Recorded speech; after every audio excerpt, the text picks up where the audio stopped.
Good afternoon student. आज आपण cost and works accounting paper second, तर या पेपरचा प्रीवियस जो पेपर झालेला होता एप्रिल 2022चा सावित्रीबाई फुले पुणे युनिव्हर्सिटीचा, त्याचं सोल्यूशन पाहणार आहोत. आज हम क्वेश्चन पेपर में जो प्रॉब्लम आए थे, पूरी question paper Savitribai Phule Pune university की अप्रैल 2022 की, वो हम देखने वाले हैं. ये जो टॉपिक्स है इस पेपर में के, तो वो टॉपिक एमकॉम को भी एप्लीकेबल है कॉस्टिंग फर्स्ट के पेपर में, cost and works accounting paper first. तो आज हम पूरी क्वेश्चन पेपर एंड उसका सॉल्यूशन देखने वाले हैं.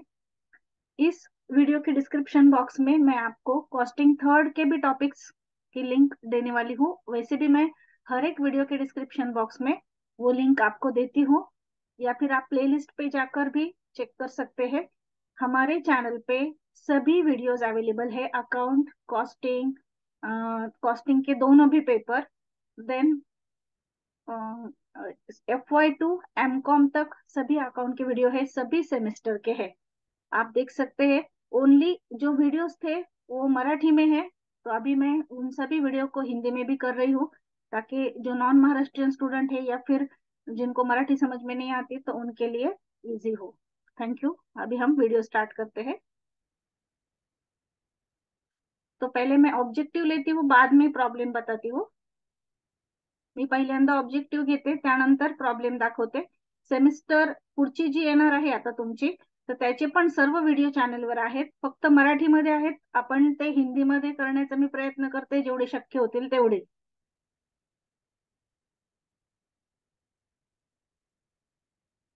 हाँ देखिए, TY BCom cost and works accounting की जो क्वेश्चन पेपर है, वो क्वेश्चन पेपर हम देख रहे हैं. सेमिस्टर फिफ्थ की क्वेश्चन पेपर है cost and works accounting paper second की. तो इसमें पहिला जो क्वेश्चन था फिल इन द ब्लँक्स, पहिला जो प्रश्न आहे तो आहे फिल इन द ब्लँक्स. तर त्यामध्ये 6 पैकी 5 लिहायचे होते. त्यात पहिला प्रश्न होता नॉर्मल बॅड डेप्ट is example of, normal bad डेप्ट is example of dash dash overhead. तो इसका आंसर है अप्रोप्रिएट आंसर सेलिंग. इसका करेक्ट आंसर क्या है? Selling. Then cost accounting standard board develops, तो उसका आंसर है कॉस्ट अकाउंटिंग स्टँडर्ड. पहिल्या प्रश्नाचं उत्तर आहे सेलिंग, दुसऱ्या प्रश्नाचं उत्तर आहे cost accounting standard. Third question है overheads are absorb on the basis of, थोड़ा जूम करके बताती हूँ.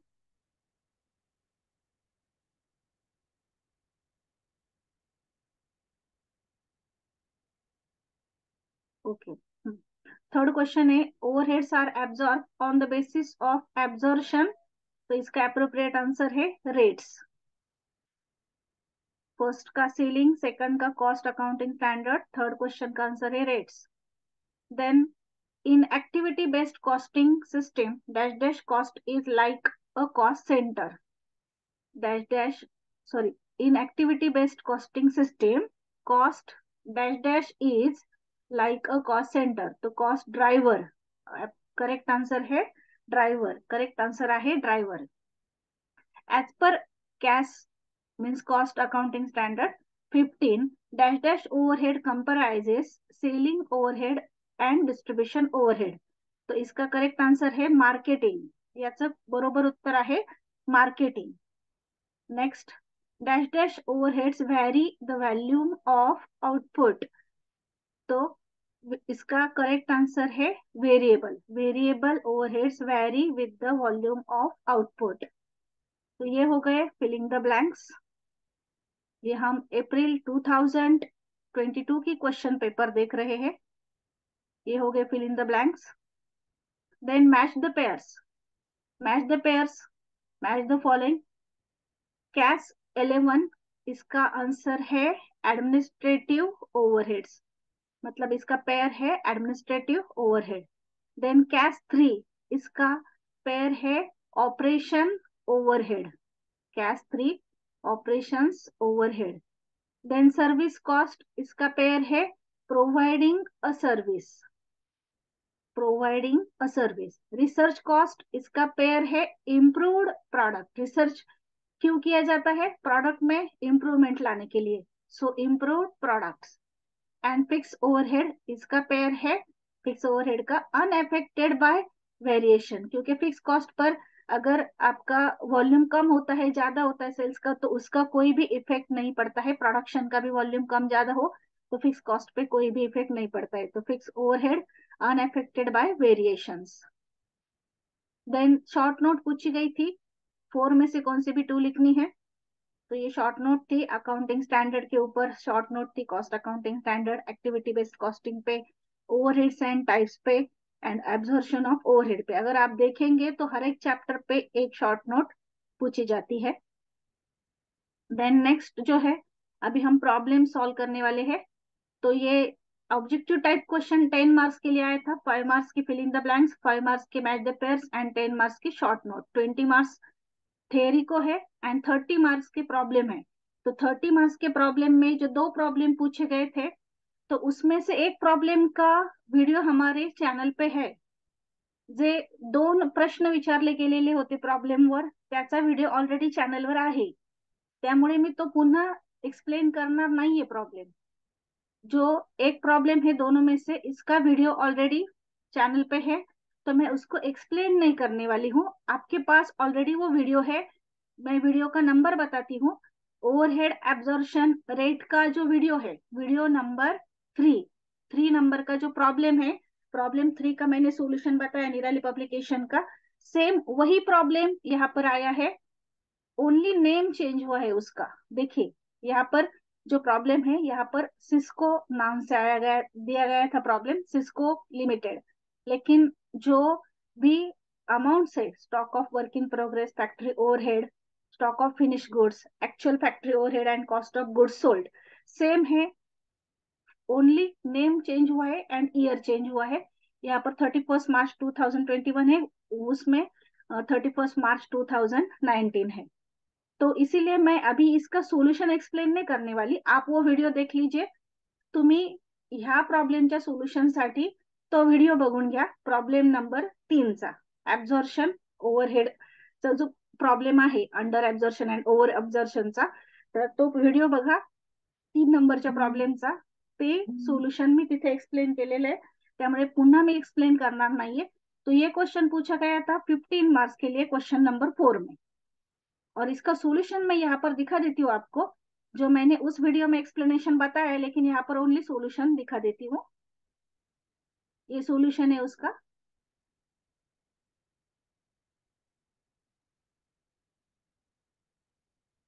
जो वीडियो में मैंने एक्सप्लेनेशन दिया है वो आप उस वीडियो में से सुन लीजिए। वंस अगेन वही एक्सप्लेनेशन मैं इस वीडियो में नहीं बताने वाली, आप उसमें से कर सकते हो। इसीलिए डबल टाइम वेस्ट करने के बजाय और वीडियो हो सकती है और प्रॉब्लम की, तो इसलिए मैंने यहाँ पर टाइम वेस्ट नहीं किया है। ये सॉल्यूशन है, और इस सॉल्यूशन का एक्सप्लेनेशन के लिए आप over absorption and under absorption का, मतलब एब्जॉर्प्शन ऑफ ओवरहेड का 3 नंबर का प्रॉब्लम का वीडियो देख लीजिए। अभी नेक्स्ट क्वेश्चन जो था, क्वेश्चन नंबर 3 में 15 मार्क्स के लिए repeated distribution, sorry secondary distribution of overhead से प्रॉब्लम पूछा गया था। ये प्रॉब्लम भी निराली पब्लिकेशन के बुक में से लिया गया है। यहाँ पर भी ओनली ये जो साल है वो चेंज किया गया है, बाकी जो डिपार्टमेंट के नाम वगैरह जो है वो भी वैसे के वैसे ही है। यहाँ पर आई लिमिटेड बताया गया है, वहां पर ये सॉल्यूशन मैंने जो लिया है, यहाँ पर कंपनी का नाम चेंज है। तो इस सोल्युशन का मैं एक्सप्लेनेशन बताने वाली हूँ। मी या प्रॉब्लेमचं सोल्युशन जे आहे ते एक्सप्लेन करणार आहे, लेकिन मैंने यहाँ पर पीपीटी नहीं बनाई है। मैंने जो बुक में था निराली पब्लिकेशन के, वहां से ही सोल्यूशन लिया है। तो मैं ये प्रॉब्लम का सोल्यूशन एक्सप्लेन करती हूँ। एब्जॉर्प्शन के प्रॉब्लम का सोल्यूशन आप उस वीडियो में से देख लीजिए, नंबर 3 का जो प्रॉब्लम है उसमें से। तुम्ही ह्या प्रॉब्लेमचं मी तुम्हाला एक्सप्लेनेशन देणार आहे, परंतु जो आधीचा होता त्याचं तुम्ही त्या व्हिडिओ मधून पाहून घ्या। तो ये सेम प्रॉब्लम है, निराली पब्लिकेशन के बुक में से लिया गया। इन मैंने ये अभी क्वेश्चन पेपर में का लिया है, लेकिन ये सेम प्रॉब्लम निराली में भी है। In I Limited, there are two production department, A and B, and two service department. Just second.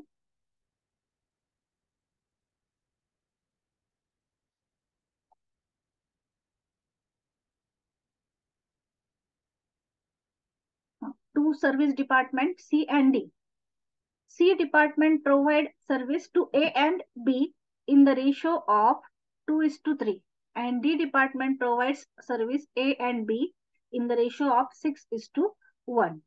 अभी जो इंफॉर्मेशन दी गई है उसमें से हम पहले प्राइमरी डिस्ट्रीब्युशन करेंगे.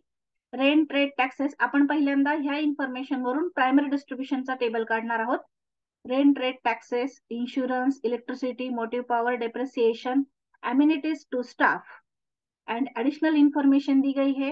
एसेट वैल्यू, तो एसेट वैल्यू में हम डेप्रिसिएशन डिवाइड करेंगे. देन जो है इसका रेशियो कैलकुलेट करके डेप्रिसिएशन उसमें डिवाइड करेंगे. फ्लोर एरिया जो है वो रेंट के लिए है. Then number of light point, यहाँ पर इलेक्ट्रिसिटी दी गई है उसके लिए है. एचपी मशीन, यहाँ पर मोटिव पावर है उसके लिए है. नंबर ऑफ वर्कर्स, तो एमिनिटीज टू स्टाफ दिया गया है उसके लिए है. एंड डायरेक्ट वेजेस जो है वो इंश्योरेंस के लिए है. तो हम पहले प्राइमरी डिस्ट्रीब्यूशन करते हैं. यहाँ इस अमाउंट का रेशियो कैलकुलेट करके उससे हम प्राइमरी डिस्ट्रीब्यूशन का टेबल ड्रॉ करेंगे. You are required to prepare a statement showing distribution of overhead cost and also find out overhead cost of each department. तो यहाँ पर जो बताया गया था ना कि C department provides service to A and B in the ratio of 2:3 and D department provides a service A and B in the ratio of 6:1. यानी कि हमें सेकेंडरी डिस्ट्रीब्यूशन भी करना है. तो फर्स्ट हम प्राइमरी डिस्ट्रीब्यूशन करेंगे. ऊपर कंपनी का नाम जो है जो यहाँ पर क्वेश्चन पेपर में है वही लिखना है. मैंने ये सॉल्यूशन डायरेक्टली पब्लिकेशन, निराली पब्लिकेशन की बुक में से लिया है, इसलिए यहाँ पर कंपनी का नाम चेंज है. लेकिन आप ओनली आई रख दीजिए उसमें. मैं बाकी का रिमूव कर देती हूँ. और डेट भी मैंने चेंज की है. यहाँ पर ओनली आई लिमिटेड, जो प्रॉब्लम में है वैसे ही लिखते हैं, आई limited. Statement showing distribution of overhead cost for the period ended 31st March 2021. Table draw कीजिए. आपण आधी स्टेटमेंट काढणार आहोत प्रायमरी डिस्ट्रीब्युशनचं. Particular, basis of apportionment, ratio, total, production के दो department A and B, service के दो डिपार्टमेंट सी एंड डी. तो पहले हम रेंट डिस्ट्रीब्यूट करेंगे. Rent rate taxes floor area में. तो फ्लोर एरिया जो है उसका रेशियो कैलकुलेट कीजिए. आपण फ्लोर एरियाचा रेशियो काढतोय. कॉमन 3-3-0 कॅन्सल करा. रेशियो येईल 8:6:4:2. 2 ने भाग देऊन 4:3:2:1. हम पहले 3:3:0 कैंसिल करेंगे. रेशियो आएगा 8:6:4:2. अभी एक कॉमन नंबर से इसे डिवाइड कीजिए. तो 2 से डिवाइड हो सकते हैं सभी. तो 8 को हम 2 से डिवाइड करेंगे 4, 6 को 2 से डिवाइड करेंगे 3, 4 को 2 से डिवाइड करेंगे 2 एंड 2 को 2 से डिवाइड करेंगे 1. तो रेशियो आया है 4:3:2:1. तो 40,000 को हम इस रेशियो में डिवाइड करेंगे. 4 + 3 7 + 2 9 + 1 10. तो 4,000 का एक शेयर आया. 4,000 into 4 16,000, 4,000 into 3 12,000, 4,000 into 2 8,000, 4,000 into 1 4,000. Second one है इंश्योरेंस. तो इंश्योरेंस जो है वो हम एसेट के वैल्यू में डिस्ट्रीब्यूट करेंगे. एक मिनट, हम इंश्योरेंस के लिए हमें क्या क्या पॉइंट दिए गए हैं वो देखते हैं. Area, number of light point, HP, number of workers and direct wages. Okay, एक मिनट. ओके, मैं एक करेक्शन करती हूँ. मैंने पहले बताया था आपको इंश्योरेंस वर्कर का नहीं है. अगर वर्कर का होता तो हम उसको डायरेक्ट वेजेस में डिवाइड करते. लेकिन यहाँ पर ओनली इंश्योरेंस बताया गया है तो ये इंश्योरेंस एसेट का होगा, मतलब मशीनरी का. तो इसीलिए हम इसे वैल्यू ऑफ एसेट में देंगे. तो वैल्यू ऑफ एसेट का रेशियो कैलकुलेट कीजिए. मैंने यहाँ पर मेरा जो पहला स्टेटमेंट बताया था कि इंश्योरेंस हम डायरेक्ट वेजेस में करेंगे, तो वो नहीं करेंगे क्योंकि वो वर्कर का नहीं है, एसेट का है. इसलिए हम एसेट की वैल्यू में उसे डिवाइड करेंगे। तो कॉमन 550 कैंसिल कर दीजिए, रेशियो आएगा 10:5:4:1। तो इंश्योरेंस हम एसेट का है, इसीलिए एसेट के वैल्यू में ये करते हैं। अभी वर्कर्स का है या कैसे देखेंगे, तो वहां पर स्पेसिफाई किया जाएगा वर्कर्स का इंश्योरेंस या फिर एम्प्लॉय का इंश्योरेंस, तभी आप उसे डायरेक्ट वेजेस में डिस्ट्रीब्यूट कर सकते हैं। तो इंश्योरेंस जो है वो एसेट के वैल्यू में देंगे हम 10:5:4:1।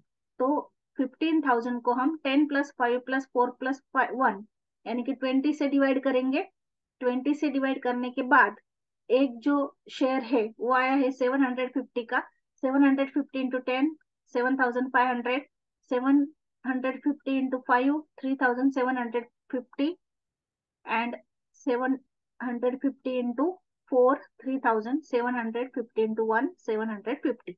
आपण 10 5 4 1 मध्ये 15,000 डिवाइड केले। नेक्स्ट है इलेक्ट्रिसिटी, तो लाइट पॉइंट के अनुसार देंगे। लाइट पॉइंट का रेशियो कैलकुलेट कीजिए 40 30 15 15। तो इसको 5 से हम डिवाइड कर सकते हैं कॉमन नंबर से। तो 8:6:3:3 इस रेशियो में देंगे हम 8:6:3:3। 5,000 को हम 8+6+3+3 मतलब 20 से डिवाइड करेंगे। एक शेयर जो है वो आएगा 250 का। तो 250 इंटू 8 2,000, 250 इंटू 6 1,500, 250 इंटू 3 250 इंटू 3 750 दोनों कॉलम में। इस तरह से हमने डिस्ट्रीब्यूट किया। Then motive power HP of machine horse power में डिस्ट्रीब्यूट करेंगे। एचपी की रेशियो के लिए हम 220 कैंसिल करेंगे कॉमन। 8:5:4:3। तो यहाँ पर रेशियो लिख दीजिए 8:5:4:3। Total amount 20,000। 20,000 ला आपण या रेशियो डिवाइड केला। हमने 20,000 को इस रेशियो में डिवाइड किया। अमाउंट आई है 8,000 5,000 4,000 एंड 3,000। नेक्स्ट है डेप्रिसिएशन, तो डेप्रिसिएशन हम एसेट के वैल्यू में ही देंगे। एसेट की वैल्यू का रेशियो यहाँ पर कैलकुलेट किया गया है, वही रेशियो सेम यहाँ पर ले लीजिए। टोटल अमाउंट है 2 लाख, डिवाइड करने के बाद आई है हर एक को 1,50,000 40,000 and 10,000। Then amenities to staff number of workers में देंगे। नंबर ऑफ वर्कर्स का जो रेशियो है 75 50 50 एंड 25, तो इसको 25 से डिवाइड कर सकते हैं। 25 से डिवाइड करने के बाद यहाँ पर आया 3 2 2 एंड 1। तो 3:2:2:1 में देंगे 13,000। इसकी जो टोटल है वो आती है 3+2 5+2 7+1 8। तो 8,000 से डिवाइड 8 से डिवाइड करेंगे हम 13,000 को। तो आफ्टर डिवाइड करने के बाद एक शेयर के लिए वैल्यू आई है 1,625। इंटू 3 किया 4,875, इंटू 2 किया 3,250 3,250। इस तरह से हमने एमिनिटीज टू स्टाफ डिवाइड किया। अभी एक अमाउंट जो है वो हमें इस टेबल में से लेनी है। यहाँ पर रेंट था, इंश्योरेंस था, electricity, motive power, depreciation and amenities, ये हमने डिस्ट्रीब्यूट कर दिए। अभी एक अमाउंट जो है हमें यहाँ से लेनी है डायरेक्ट वेजेस में से। तो यहाँ ये जो टेबल है इसमें से डायरेक्ट वेजेस लेने हैं। तो डायरेक्ट वेजेस जो है वो ओनली 2 डिपार्टमेंट के लेने हैं। कौन से? सर्विस डिपार्टमेंट, क्योंकि जो डायरेक्ट वेजेस है वो कहाँ पर पेड होते हैं? सर्विस डिपार्टमेंट में। तो ये 1,875। तो प्राइमरी डिस्ट्रीब्यूशन के लिए डायरेक्ट वेजेस यहाँ पर लिखिए एक्चुअल, यहाँ पर 1,000, यहाँ पर 875। तो टोटल आई 1,875। अभी इसकी टोटल कर दीजिए, टोटल कॉलम की टोटल 2,94,875। इसकी टोटल 1,38,375। इसकी टोटल 75,500।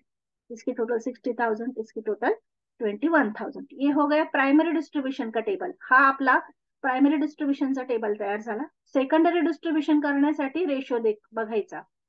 सेकंडरी डिस्ट्रीब्यूशन के लिए हम ये रेशो यूज करेंगे 2:3। जो सी डिपार्टमेंट की टोटल है हम 2:3 में डिस्ट्रीब्यूट करेंगे। एंड डी डिपार्टमेंट की जो है वो क्या करेंगे 6:1 में डिस्ट्रीब्यूट करेंगे। तो सेकंडरी डिस्ट्रीब्यूशन का टेबल ड्रॉ कीजिए। Statement showing total overhead cost of production department for the period ended 31st March 2019। तो column particular basis of reapportionment ratio total production department के 2 कॉलम। पहले हमें क्या करना है, ये टोटल लेनी है 1,38,375 एंड 75,500 प्रोडक्शन डिपार्टमेंट की। तो overhead cost as per primary distribution 1,38,375 and 75,500 इन दोनों की टोटल करके इस कॉलम में लिख दीजिए। आपण अगोदर प्रायमरी डिस्ट्रीब्युशन प्रमाणे टोटल घेणार आहोत, मग त्याची टोटल करून इथे घ्या। Then department service department C, यहाँ पर एक्चुअल रेशियो 2:3 कहाँ पर बताया गया है, प्रॉब्लम के स्टार्ट में बताया गया है 2:3। तो सी डिपार्टमेंट की जो टोटल है वो 2:3 में देंगे, यानी कि 60,000 जो है वो 2:3 में देंगे। तो 60,000 इसको 5 से डिवाइड करने के बाद 12,000 का एक शेयर आया, 12,000 इंटू 2 24,000, 12,000 इंटू 3 36,000। आपण 60,000ला 5 ने भाग दिला, 12,000चा एक भाग आला, 12,000 गुणिले 2 24,000, 12,000 गुणिले 3 36,000। देन सर्विस डिपार्टमेंट डी, यहाँ पर एक्चुअल 6:1, यहाँ पर टोटल अमाउंट ली 21,000, 21,000 को 7 से डिवाइड किया, 7 से डिवाइड करने के बाद एक शेयर आया 3,000 का, तो डिपार्टमेंट बी को 3,000, ए को 18,000। इस तरह से हमने सेकेंडरी डिस्ट्रीब्यूशन कर दिया। अभी टोटल कर दीजिए, कॉलम की टोटल आई है 2,94,875, ये देखिए ये और ये टोटल सेम आई है। देन इसकी टोटल आई 1,80,375 एंड 1,14,500। ये प्रॉब्लम निराली पब्लिकेशन के बुक में से ही बताया गया था। तो ये प्रॉब्लम आपको प्रीवियस क्वेश्चन पेपर में आया था, लेकिन ओनली उसका नेम जो है वो चेंज हुआ है कंपनी का, एंड ईयर चेंज हुआ है। तो हमने आज पूरा क्वेश्चन पेपर का जो सोल्यूशन है वो देखा आहे। आज आपण कॉस्टिंग सेकंडची जी क्वेश्चन पेपर आहे TYB कॉमची एप्रिल 2022 ची, ती क्वेश्चन पेपर चं सोल्युशन पाहिलेलं आहे विथ ऑब्जेक्टिव्ह।